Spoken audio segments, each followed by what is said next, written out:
Hello बच्चों, आज हम लेकर आ गए हैं मैथमेटिक्स क्लास 9 की एक्सरसाइज 2.4 का क्वेश्चन नंबर 10। फैक्टराइज करना है इस क्वेश्चन में। चैप्टर का नाम है पॉलिनोमियल। इसके 1 से लेकर 9 नंबर तक क्वेश्चन हम 1 बाय 1 अपलोड कर चुके हैं और उनको बहुत ही अच्छी तरीके से हम समझ भी चुके हैं। क्वेश्चन नंबर 10 जो है हमें मिला है factorise each of the following. तो इसमें हमें एक छोटी सी कहानी इन दो पार्ट के बाद गिवन थी कि आप एक हिंट यूज कीजिए। वो हिंट है कि आप क्वेश्चन नंबर 9 को चेक कीजिए। तो चलिए कहानी को शुरू करते हैं। मेरा नाम है गौरीशंकर माहेश्वरी और आप देख रहे हैं आपका अपना चैनल जीएसएम सर। तो बच्चों कहानी है इसकी हिंट को लेकर। अब जो हिंट है वो मैंने लिखा नहीं है। क्यों नहीं लिखा है उसके पीछे की वजह ये जानिए कि जब एग्जाम में आप इस क्वेश्चन को सॉल्व करने जाएंगे तो वहां पर क्वेश्चन नंबर 9 हिंट के फॉर्म में नहीं मिलेगा। क्योंकि उस वक्त क्वेश्चन नंबर 9 ये वाला नहीं होगा जो अभी आपको हम बताने वाले हैं। तो इसीलिए हिंट के तौर पे आप खाली सॉल्व करते हुए लीजिए, बाकी आपको इसका फॉर्मूला याद ही होना चाहिए। तो चलिए वीडियो को शुरू करते हैं। फैक्टराइज करते हैं पहले पार्ट को। गिवन है बच्चों प्लस का साइन, तो हमें एक फॉर्मूला याद रखना है। फॉर्मूले को मैं यहाँ पर मेंशन करता हूँ। चलिए नंबर 1 फॉर्मूला ये है बच्चों एक्स क्यूब प्लस का वाई क्यूब गिव्स यू। अगर प्लस है तो ब्रैकेट में पहले नंबर ब्रैकेट में प्लस डालिए और दूसरे के साथ स्क्वायर के साथ एक्स वाई साइन लगाना बच्चों माइनस का प्लस का वाई स्क्वायर। और अगर दूसरा वाला फॉर्मूला लें, क्यों लेना बच्चों, क्योंकि दूसरे वाला नेगेटिव साइन है। तो यहाँ लिखेंगे एक्स क्यूब माइनस का वाई क्यूब।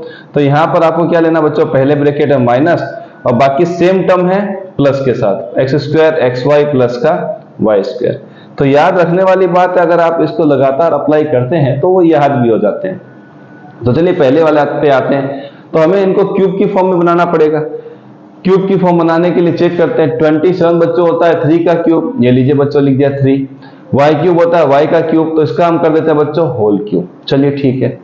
125 बच्चों क्यूब होता है 5 का और z क्यूब होता है z का, पावर आ गई 3। अब क्या करना है बच्चों, इसको हमें इस फॉर्मेट में फिट करना है। कैसे करेंगे, पहले लिखेंगे 3y प्लस का 5z। यहां पर तो ओके बच्चों। अब दूसरा बड़ा ब्रैकेट बनाएंगे, क्योंकि हमें इन दो नंबरों का स्क्वायर भी करना है।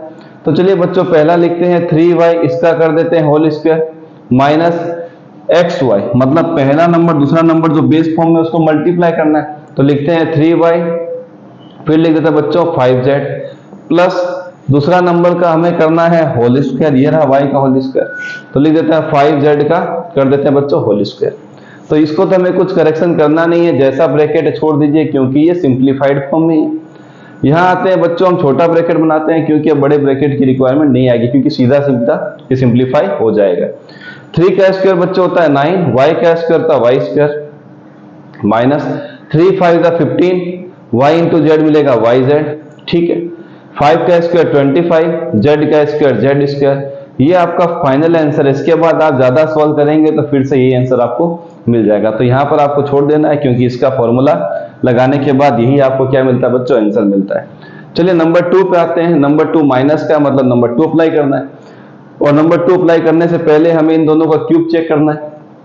64 बच्चों 4 का क्यूब और m क्यूब होता है बच्चों m का क्यूब। ये लीजिए साइन लगाना माइनस का 343, ये होता है बच्चों 7 का क्यूब और n क्यूब होता है बच्चों n का क्यूब। यहां तक ओके। अब क्या करना है बच्चों, फॉर्मूले में अप्लाई करना है। बेस नंबर पहला है 4m, माइनस का क्या लगाना बच्चों y मतलब 7n। चलिए ओके। अब बनाते हैं बड़ा ब्रैकेट, पहले नंबर का करते हैं होल स्क्वायर, ये लीजिए। फिर क्या करना है बच्चों, प्लस के साथ पहला नंबर दूसरा नंबर आपस में मल्टीप्लाई, यहां पर पहला और दूसरा मल्टीप्लाई 4m, साथ में क्या लिख देना बच्चों, साथ में लिख देना है 7n। चलिए ठीक है। फिर क्या करना बच्चों, 7n का होल स्क्वायर। चलिए यहां तक भी ठीक है। अब 4m माइनस 7n में कोई टेंशन नहीं है, सिंप्लीफाइड फॉर्म। छोटा ब्रैकेट क्योंकि हमें पता है कि सिंपल होने वाला है। 4 का स्क्वायर 16, m का स्क्वायर m स्क्वायर प्लस 4 7 28, पहले आता है m बाद में आता है n, अल्फाबेटिकली ऑर्डर। यहां मिलेगा 49 n स्क्वायर। तो ये आ गया आपके पास इस क्वेश्चन के आंसर। ये भी क्या है बच्चों, फॉर्मूला बेस्ड है, तो सीधा इसी फॉर्म में आपके पास ये आंसर रहने वाला है। तो ये था क्वेश्चन नंबर 10। बेहद ही आसान तरीके से दो फॉर्मूलों की हेल्प से हमने बना लिया है। मिलते हैं अगले क्वेश्चन में।